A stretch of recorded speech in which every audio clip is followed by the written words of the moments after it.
गणपतये नमः।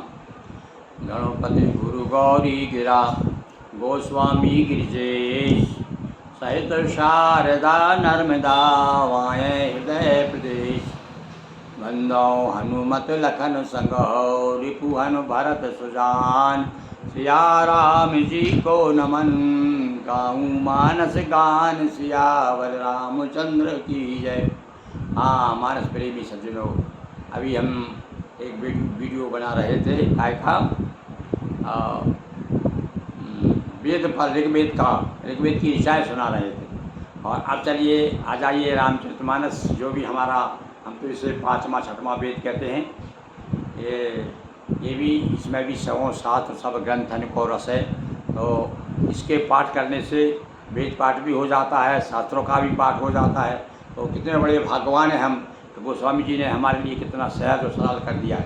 तो बंधुओं, अब आज को अभी तक जो है 155 दिवस हो गए हैं आपके सामने ये रामचरितमानस गाते हुए। और आज हम 156 दिवस है। आज 155 से 156वें दोहे तक का संग सुनाइए। ये देखिए कितना कहना चाहिए प्रताप को बताया है, कितना वैभव बताया है प्रताप भानु का, कि ऐसा तो राजा संसार में हुआ ही नहीं। और बड़ी तारीफ की है। तो वाकई में बताया कि देखिए उस स्तर पर पहुंचने के बाद में भी और त्रुटि हो जाने के कारण, ब्राह्मणों का अपमान हो जाने के कारण, और क्या उसे भोगना पड़ा। इससे और लगा, इससे अंदाज लगता है हमें कि देखिए कितनी बड़ी महिषुर की, पृथ्वी के देवताओं की, ब्राह्मणों की कितनी महिमा है। तो बताया देखिए आप, हृदय न कछु फल अनुसंधाना भूप विवेकी परम सुजाना। सब कुछ इतना होते हुए भी सारे संसार का आधिपत्य और शासक था, उसके बाद में भी उसका परम विवेकी था वो। करे जुधर्म कर्म बनवानी उपास देव वर पितंद्रप ज्ञानी। जो गीता का ज्ञान है पूरा का पूरा, ऐसा लगता है प्रताप भानु उसके अनुकूल काम करता था। कि भैया माँ फलेशु कदाचन। तो लिखा है वासुदेव वर पितंद्रप ज्ञानी, बड़ा ही ज्ञानी था। चढ़ पर बाज बार एक राजा, मृगया कर सब साज समाजा। विंध्याचल गभीर बन गयु, मृग पुनीत बहुमारत भयु। अब देखिए हिंसा भी कर रहा है वो, क्यों भैया क्षत्रियों का धर्म है, यदि वो नहीं करेंगे तो कल अभ्यास कैसे रहेगा उनको। इसलिए कुछ लोग बताते हैं भैया इसलिए करते थे वो कि उनका अभ्यास, युद्ध में लड़ने का अभ्यास बना रहे। कि कोई दूसरा दुश्मन यदि चढ़ाई कर दे तो किस प्रकार से उसे विजय प्राप्त करें। जैसे कि अखाड़े में मल्लयुद्ध हो, कोई दूसरा प्रतियोगिता नहीं हो रही है, कोई प्रतियोगी नहीं आया है, कोई दुश्मन नहीं आया, फिर भी आपस में मित्र आपस में एक दूसरे पे बल आजमाते रहते हैं और व्यायाम करते रहते हैं। तो ऐसे ही समझ करके ये चला गया साहब। तो बिंदौर रहते विपन रपति के बराहू, और जन बहु दुरहु ससे प्रति राहु। अब यहाँ पर उदाहरण दे रहे हैं कि भैया आप देखिए जंगल में जब एक बारह है मिला उनको, यानी एक सुअर देखा। अब तो जो भी जंगली जानवर मिल जाते उसका शिकार करते थे राजा लोग। सुअर मिल गया साहब।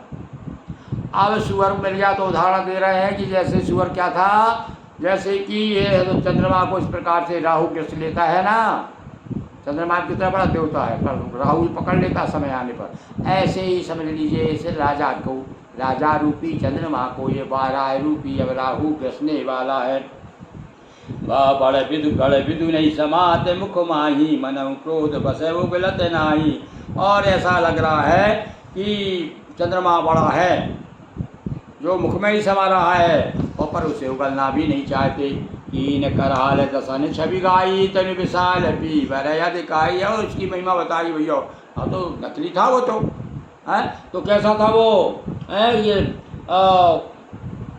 वन में फिरते हुए सुअर को देखा, और ऐसा था कि चंद्रमा बड़ा होने से उसके मुंह में क्षमता नहीं है, मानो क्रोध बस वो है, उसे उगलता भी नहीं है। और कोल कराल दसन छवि गाई, और तन विशाल पी बरया दिखाई। बहुत ही विशाल और मोटा शरीर था उसका। और कैसा था, कोल कराल भयानक दांतों वाला, घुरघुरा तो है आरी पाए। और घुरघुराता हुआ घोड़े की आहट पा करके हर आरी पाए है आरी यानी थोड़ा सा एरो मिल गया अपन गाँव में कहते ना, अरे भैया एरो का एरो हो रहा है। जो अपनी भाषा है भाई, देखो अब देखो समझ में आया हमें, हम समझ रहे थे कि आरी का क्या मतलब है यहाँ। तो अपन एरा होता ना, अरे एरो एरो हुआ, उसकी आवाज़ मंदिर में एरो बोलते हैं। तो उसने कहा घुरघुरात है आरी पाए जो, और उसने घोड़े की आहट और घुरघुरा था, कान उठाए चौकन्ना होकर देख रहा था। नीलमयी दल शिखर समाद एक विशाल बराय, चपर चले है सुटक न पे, हाँ के न हो यह निभाए। हाँ भाई, अब देखो, अभी इसको क्या कहेंगे हम, या तो इसको अतिशयोक्ति अलंकार कहें, हैं क्या कहते हैं गोस्वामी जी कि नील पर्वत के शिखर के समान। वो छोटा मोटा था क्या हो, हाँ तो भैया उस युग में बड़े बड़े लोग भी बड़े बड़े हुआ करते थे, अपन जैसे 5.5 फुट के थोड़ी होते हैं। तो उसी प्रकार से जैसे अब समय 5 फुट के होते हैं, तो द्वापर में 10 फुट का होता था आदमी, उसके बाद और दूना समझ लीजिए, ऐसे ही वो तो राजा भी तो ही बड़ा होगा। तो ये देखने में ऐसा लगता था जैसे कि ये कोई पहाड़ है, पहाड़ का शिखर है। और चपर चलो हट सुतक द्रप, चाबुक लगा करके तेजी से सुअर को ललकारा, अब तेरा बचाव नहीं हो सकता। अब आओ भैया, जब देखा इतना बड़ा भयंकर देख के भी, तो राजा भी कम थोड़ी था उससे, कोई छोटा राजा होता भाई, वो पहाड़ जैसा होता तो अपने आप लौट घर चला जाता। तो राजा भी बड़ा बलशाली था। और उसने कहा कि अच्छा आजा भाई देखता हूँ। अब शिकार करने तो निकले ही थे, अब आगे क्या होता है वो देखिए। बोलिए सियावर रामचंद्र की जय, धर्मदा मैया जी की जय। हाँ, यदि आप मान भाई हमारी कविता में, हमारे प्रवचन में, हमारे भाषण में और हमारे वक्तव्य में उतना रस तो आपको नहीं मिलेगा, बस केवल एक है, यही में रघुपति नाम उदारा, भगवान राम का नाम ले रहे हैं। यदि राम के आप प्रेमी हैं और यदि आपको समय है और देख रहे हैं और देखना चाहते हैं, तो आप सब्सक्राइब ज़रूर कीजिए। चलिए, अब बार बार तो कहना अच्छा नहीं है, और साथ में भगवान का राम जी की जय बोलो, बोलो सियावर रामचंद्र की जय, धर्मदा मैया की जय, अखिलेश्वर महादेव की जय। हाँ भैया, कल जो है गंगा दशहरा है। हमने एक वीडियो बनाया है गंगा दशहरे की कथा, और कहाँ से दिए, स्कंद पुराण में से लिए।